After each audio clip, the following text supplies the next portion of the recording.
నేను నీకు ముందుగా పోవచ్చు, మెట్టలైన స్థలములను సరాలము చేయదును, ఇత్తడి తలుపులను పగలగొట్టెదను, ఇనప గడియలను మెరుగుగొట్టెదను. యెషయా గ్రంథము 45:2 మాట్లాడబడింది.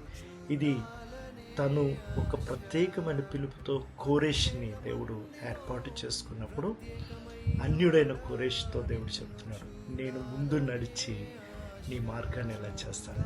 ఒక అన్యునికి దేవుడిచ్చిన వాగ్దానం ఇది. అంతేకాదు ఇజ్రాయెల్ ప్రజలు 107వ కీర్తనలో కూడా ఈ మాటను మనం చూస్తాం. 16వ వచనంలో చూస్తే, ఏలనగా ఆయన ఇత్తడి తలుపులను పగలగొట్టను, ఇనప గడియలను వెరుగుగొట్టను. వారు కోరుకున్న స్థలానికి దేవుడు వారిని రప్పించారు. దేవుడు ఎవరి ముందు నడిచినా ఇదే కార్యాలు జరుగుతాయి. ఆయన మన కాపరి, మన ముందు నడిచేవాడై ఉన్నాడు. ఆమేన్.